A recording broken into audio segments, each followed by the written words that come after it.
Hi friends, thumbnail കണ്ടതുപോലെ നമ്മുടെ ഇന്നത്തെ യാത്ര ഇറ്റലിയിലേക്കാണ്. ഒരു 4.5 days ആണ് നമ്മൾ ഇറ്റലി ട്രിപ്പ് പ്ലാൻ ചെയ്തിരിക്കുന്നത്. ആൻവേർപ്പ് റെയിൽവേ സ്റ്റേഷനിൽ നമുക്ക് ബ്രസൽസ് എയർപോർട്ടിൽ എത്തണം. അതിനുവേണ്ടി ആൻവേർപ്പ് റെയിൽവേ സ്റ്റേഷനിൽ നമുക്ക് ഒരു 5:40 ട്രെയിൻ ഉണ്ടായിരുന്നു. ഞങ്ങൾ ആ ട്രെയിനിൽ കയറി ഏകദേശം ഒരു 7 o'clock ഒക്കെ ആയപ്പോൾ ബ്രസൽസ് എയർപോർട്ടിലെത്തി. ഞങ്ങൾ കുറച്ച് നേരത്തെ ആയിരുന്നു, അതുകൊണ്ട് ഗേറ്റ് ഒന്നും ഇട്ടിട്ടില്ലായിരുന്നു.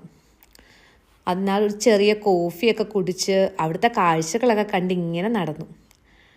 മാത്രമല്ല ഫ്ലൈറ്റ് ഒരു 10 minutes ഡിലേ ആയിരുന്നു. പിന്നെയും ഞങ്ങളിങ്ങനെ കാഴ്ചകളൊക്കെ കണ്ടിരുന്നു. അപ്പോൾ ഒരു ബട്ടർഫ്ലൈയുടെ മോഡൽ അവിടെ ഇട്ടിട്ടുണ്ടായിരുന്നു. അതിൽ പോയി കുറച്ച് ഫോട്ടോ ഒക്കെ എടുത്തു. ഇങ്ങനെ മോനെയും കൊണ്ട് കാഴ്ചകളൊക്കെ കണ്ടിരുന്നു. അങ്ങനെ അവന് ഫ്ലൈറ്റിൽ എയർപോർട്ടിൽ ചെന്നാൽ നോക്കുന്നത് എവിടെയെങ്കിലും പാർക്കുണ്ടോ കളിക്കാനുണ്ടോ എന്നാണ് അവൻ നോക്കുന്നത്. അങ്ങനെ ഇരുന്ന് നമ്മൾ ഈസി ജെറ്റ് എന്ന് പറയുന്ന ഫ്ലൈറ്റിലാണ് പോകുന്നത്. ഈസി ജെറ്റും റൈനെയറും ഒക്കെ Europe full budget wise travel ചെയ്യാൻ പറ്റുന്ന നല്ല ഫ്ലൈറ്റുകളാണ്. പക്ഷേ യൂറോപ്പിൽ അവധിയുള്ള ദിവസം ആണെങ്കിൽ ഈ ഫ്ലൈറ്റിൻ്റെ വില ഇരട്ടിയായിരിക്കും.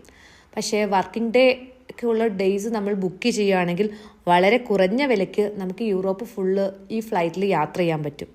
അങ്ങനെ ഏകദേശം 9:40 ഒക്കെ ആയപ്പോൾ ഞങ്ങളുടെ ബോർഡിങ് സ്റ്റാർട്ട് ചെയ്തു. അങ്ങനെ ഞങ്ങൾ ഫ്ലൈറ്റിൽ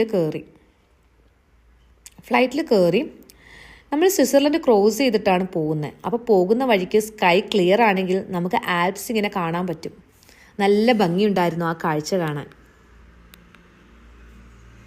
അങ്ങനെ ഒരു 1.5 hour കഴിഞ്ഞപ്പം ഞങ്ങൾ റോമയിൽ എത്തിച്ചേർന്നു. റോമ എയർപോർട്ടിൽ നിന്ന് ഞങ്ങൾ ടാക്സി വിളിച്ച് ഞങ്ങൾ ബുക്ക് ചെയ്ത ഹോട്ടലിലേക്ക് പോയി. ഹോട്ടൽ ഐബീസ് സ്റ്റൈൽസ് റോമയിലായിരുന്നു ഞങ്ങൾ ബുക്ക് ചെയ്തത്. യൂറോപ്പിൽ പല രാജ്യത്തും ഹോട്ടൽ ഐബീസ് ഉണ്ട്. ബഡ്ജറ്റ് വൈസ് താമസിക്കാൻ നല്ലൊരു ഓപ്ഷനാണ് ഐബീസ്.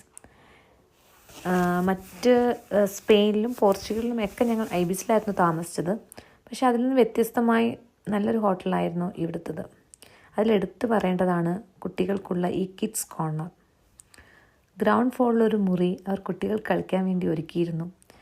അവിടെ കുട്ടികൾ കളിക്കാനുള്ള ടോയ്സും കുറച്ച് ബുക്സും ഒക്കെ വെച്ചിട്ടുണ്ടായിരുന്നു. അതുകൊണ്ട് മോൻ നല്ല ഹാപ്പി ആയിരുന്നു. അവന് കുറച്ച് നേരം ആ ടോയ്സും ഒക്കെ ആയിട്ട് കളിച്ചു.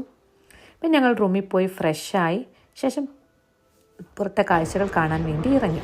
ബുക്ക് ചെയ്ത ഐബീസ് ഹോട്ടൽ കുറച്ച് ഔട്ട്സ്കേർട്ടിലായതിനാൽ ഞങ്ങളുടെ ഹോട്ടലിൽ നിന്ന് 1.5 kilometer ഉണ്ടായിരുന്നു അടുത്ത മെട്രോ സ്റ്റേഷനിലേക്ക്. അപ്പോൾ അത് ലക്ഷ്യമാക്കി നടന്നു. പോകുന്ന വഴിക്ക് ഒരു പോപ്പിൻ്റെ സ്മാരകമായി നിർമ്മിച്ചൊരു ടോംബ് കണ്ടു. അങ്ങനെ അത്യാവശ്യം നല്ല ക്ലൈമറ്റ് ആയതുകൊണ്ട് നമുക്ക് നല്ലതായിരുന്നു, നടക്കാൻ നല്ല രസമുണ്ടായിരുന്നു. അങ്ങനെ പുറത്തെ കാഴ്ചകളൊക്കെ കണ്ട് ഞങ്ങൾ മെട്രോ സ്റ്റേഷൻ ലക്ഷ്യമാക്കി അങ്ങനെ 1 kilometer നടന്നതിന് ശേഷം ഞങ്ങൾ മെട്രോ സ്റ്റേഷനിലെത്തി. നമുക്ക് യൂറോപ്പിലെല്ലാം പബ്ലിക് ട്രാൻസ്പോർട്ട് ഉപയോഗിച്ച് യാത്ര ചെയ്യാൻ പറ്റും. ഡേ പാസ് എടുക്കുകയാണെങ്കിൽ നമുക്ക് 1 day ഫുൾ മെട്രോയും ബസ്സും നമുക്ക് എത്ര വേണമെങ്കിലും യൂസ് ചെയ്യാൻ പറ്റും. ഇവിടെ 1 day പാസിന് ഒരാൾക്ക് 6 euro ഉള്ളായിരുന്നു. അതുപോലെ തന്നെ കൊച്ചു കുട്ടികൾക്ക് ഫ്രീ ആണ്. ചില കൺട്രീസിൽ ഹാഫ് ടിക്കറ്റ് കാണും, എന്നാൽ ഇവിടെ ഫ്രീ ആയിരുന്നു. നമുക്ക് ഒരു സമയത്ത് തന്നെ 1 day പാസ് അല്ലെങ്കിൽ നമ്മൾ എത്ര ദിവസം റോമയിലുണ്ട് അത്രയും ഡേ പാസ് നമുക്ക് ഒരുമിച്ചെടുക്കാൻ കഴിയും. ഞങ്ങൾ 3 ദിവസം ഉള്ളതുകൊണ്ട് ഞങ്ങൾ 3 day പാസ് ഒരുമിച്ചെടുത്തു. അപ്പോഴേക്കും ഞങ്ങൾ പിയാസ നവോന എന്ന് പറയുന്ന മാജിക്കൽ ഹിസ്റ്റോറിക്കൽ സ്ക്വയറിൽ എത്തിയിരുന്നു. 1651 ബെർണേനി എന്ന് പറയുന്ന ആർക്കിടെക്റ്റാണ് ഈ സിറ്റി സ്ക്വയർ നിർമ്മിച്ചത്. ഇവിടെ മെയിനായിട്ട് 2 ഫൗണ്ടൻ ആണുള്ളത്. ഫൗണ്ടൻ ദ കോർട്ടോ ഫെർമിയും ഫൗണ്ടൻ ദ നെപ്റ്റ്യൂണും. ഫസ്റ്റ് ഞങ്ങൾ കാണാൻ പോയത് ഫൗണ്ടൻ ദ കോർട്ടോ ഫെർമി എന്ന് പറയുന്ന ഫൗണ്ടനാണ്. അതിൽ 4 സ്കൾപ്ചേഴ്സ് ഉണ്ട്. അത് 4 കോണ്ടിനെൻസിനെ റെപ്രസെൻ്റ് ചെയ്യുന്നു. അതിൻ്റെ അടുത്തുകൂടി ഫൗണ്ടൻ ഇങ്ങനെ പോവും. അതായത് ഈ 4 കോണ്ടിനെൻസിലെ മെയിൻ റിവറിനെയാണ് റെപ്രസെൻ്റ് ചെയ്യുന്നത്. പക്ഷെ ഞങ്ങൾ ചെന്നപ്പം വാട്ടറൊന്നും പോകുന്നില്ലായിരുന്നു, സ്കൾപ്ചേഴ്സ് മാത്രമേ അവിടെ ഉള്ളായിരുന്നു. ഏഷ്യ, യൂറോപ്പ്, അമേരിക്ക, ആഫ്രിക്ക, ഈ 4 കോണ്ടിനെൻ്റെയാണ് റെപ്രസെൻ്റ് ചെയ്യുന്നത്. ഏഷ്യ റെപ്രസെൻ്റ് ചെയ്ത് നമ്മുടെ ഇന്ത്യയിലെ ഗംഗ അതിലൂടെ ഒഴുകുന്നെന്നാണ് സങ്കല്പം.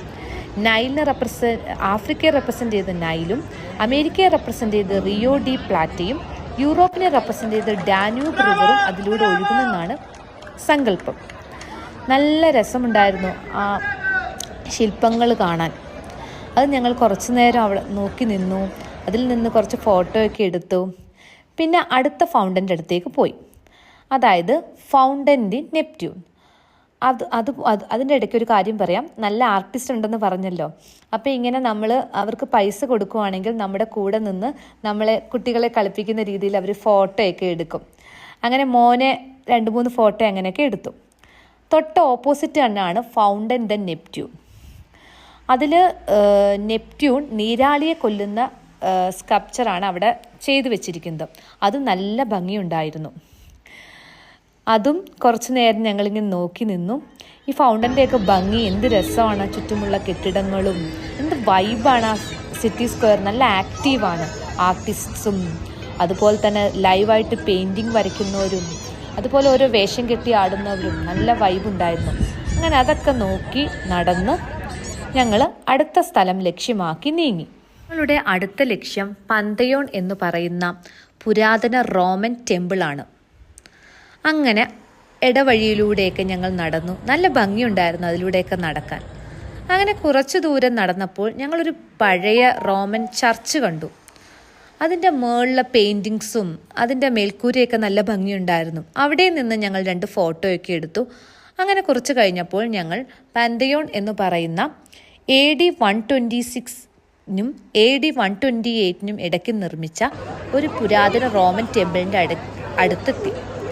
ഇന്നത് റോമൻ ടെമ്പിൾ അല്ല, ഇന്നതൊരു കത്തോലിക്ക ചർച്ചായിട്ട് കൺവേർട്ട് ചെയ്തിട്ടുണ്ട്. ഇന്ന് ഇടയ്ക്കിടയ്ക്ക് അവിടെ മാസൊക്കെ നടക്കാറുണ്ട്. കരിങ്കല്ല് പാകിയ പാതയും ഒക്കെ നല്ല ഭംഗിയുണ്ടായിരുന്നു ചുറ്റും. ഇതിൻ്റെ തൂണുകളൊക്കെ ഗ്രീക്കിൽ നിന്ന് കൊണ്ടുവന്നതാണ്. ആ പഴമയെ നല്ലതുപോലെ വിളിച്ചോതുന്നുണ്ടായിരുന്നു ആ കെട്ടിടം കാണുമ്പോൾ. ഈ കെട്ടിടത്തിൻ്റെ മുകളിലൊരു മകുടമുണ്ട്. അതിലൊരു ബിഗ് ഹോളുണ്ട്. ആ ഹോളിലൂടെയാണ് ആ ഹാള് മൊത്തം വെളിച്ചം കിട്ടുന്നത്. അതിൻ്റെ അടിയിലൊരു ഹോളുണ്ട്. ഈ മഴ പെയ്യുമ്പം ഈ വലിയ ഹോളിൽ നിന്ന് വരുന്ന വെള്ളം ആ താഴത്തെ ഹോളിൽ പോയി അപ്രത്യക്ഷമാകും. ഒരു തുള്ളി വെള്ളം ആ ഹോളിൽ വീഴാറില്ല. ഞങ്ങൾ അതിൻ്റെ ഭംഗി കുറച്ച് നേരം നോക്കി നിന്നു. ഇവിടെ കണ്ട മറ്റൊരു കാര്യം എന്തെന്നാൽ, ഇവിടെ കുറച്ച് ചില മോണുമെൻറ്റ്സിൻ്റെ ഇടയ്ക്കും ചില ഫൗണ്ടൻ്റെ ഇടയ്ക്കുമൊക്കെ പബ്ലിക് ടാപ്സ് വെച്ചിട്ടുണ്ട്. ഇത് പുരാതന കാലത്ത് നിർമ്മിച്ച പബ്ലിക് ടാപ്സാണ്. അവിടെ നമുക്ക് വെള്ളം പിടിക്കാം. നല്ല തണുത്ത വെള്ളം, നല്ല ഫ്രഷ് വെള്ളം, നല്ല രുചിയും ഉണ്ടായിരുന്നു. നമ്മൾ സൂപ്പർ മാർക്കറ്റിൽ നിന്ന് മേടിക്കുന്ന വെള്ളത്തേക്കാൾ നല്ല തണുപ്പ്. നിങ്ങൾക്ക് ഇറ്റലി വന്നാൽ ധൈര്യമായിട്ട് ഈ പബ്ലിക് ടാപ്പിൽ നിന്ന് വെള്ളം ഇഷ്ടം പോലെ കുടിക്കാം. ഞങ്ങളും അവിടുന്ന് കുറച്ച് വെള്ളമൊക്കെ പിടിച്ച് കുടിച്ച് അടുത്ത ഡെസ്റ്റിനേഷൻ എത്തി. അടുത്ത് നമ്മൾ കാണാൻ പോകുന്നത് ഫൗണ്ടൻ്റെ ട്രിവി, അതായത് ട്രിവി ഫൗണ്ടനാണ്. ഫൗണ്ടൻ്റെ ഒരു സംഗമ മേളം തന്നെയാണ് റോമയിൽ. ഇപ്പം ഞങ്ങൾ കാണുന്ന 3rd ഫൗണ്ടനാണ്. ഇത് ലാർജസ്റ്റ് ബറോക്കോ ഫൗണ്ടനാണ് റോമിലെ. ഇവിടെ പുരാതന കാലത്ത് നിർമ്മിച്ചതാണ് 1762. ഇവിടെ ഒരു മിത്ത് സ്റ്റോറി ഉണ്ട്. അതായത് ഇവിടെ വന്നിട്ട് നമ്മൾ റൈറ്റ് ഹാൻഡിൽ കോയിൻ പിടിച്ച് ലെഫ്റ്റ് ഷോൾഡറിൻ്റെ മുകളിൽ കൂടെ 1 കോയിൻ എറിയുവാണെങ്കിൽ നമ്മൾ വീണ്ടും റോമയിൽ വരുമെന്ന് സങ്കല്പം. 2 കോയിൻ എറിയുവാണെങ്കിൽ നമ്മൾ ഇവിടുന്ന് ഒരു ലൈഫ് പാർട്ട്ണറെ കണ്ടുപിടിക്കും. 3 കോയിൻ എറിയുവാണെങ്കിൽ നമ്മൾ ആ ലൈഫ് പാർട്ട്ണറെ തന്നെ കല്യാണം കഴിക്കും. ഞങ്ങൾ ഇവിടുന്ന് 1 കോയിൻ എറിയണം എന്നൊക്കെ പറഞ്ഞാണ് അവിടെ പോയത്. പക്ഷേ ഭയങ്കര ക്യൂ, മോനും ഒട്ടും സമ്മതിക്കുന്നില്ല. അതൊന്നും നടന്നില്ല. ഏസ് ഓഫ് ദ കപ്പ് എന്ന് പറയുന്ന മറ്റൊരു ശില്പം ഉണ്ടായിരുന്നു അതിൻ്റെ അടുത്ത്. അവിടെ നിന്ന് ഫോട്ടോ എടുത്തു. പിന്നെ അതിൻ്റെ ഭംഗി ഇങ്ങനെ ആസ്വദിച്ചിട്ട് ഒരു റെസ്റ്റോറൻറ്റിൽ പോയി കുറച്ച് ഫുഡ് കഴിച്ചു. റൂമിൽ പോയി റെസ്റ്റ് എടുത്തു, കിടന്നു, ഉറങ്ങി, സുഖമായിട്ട് ഉറങ്ങി. ഇനി Day 2 ആയിട്ട് നമുക്ക് കാണാം കേട്ടോ. ഓക്കേ.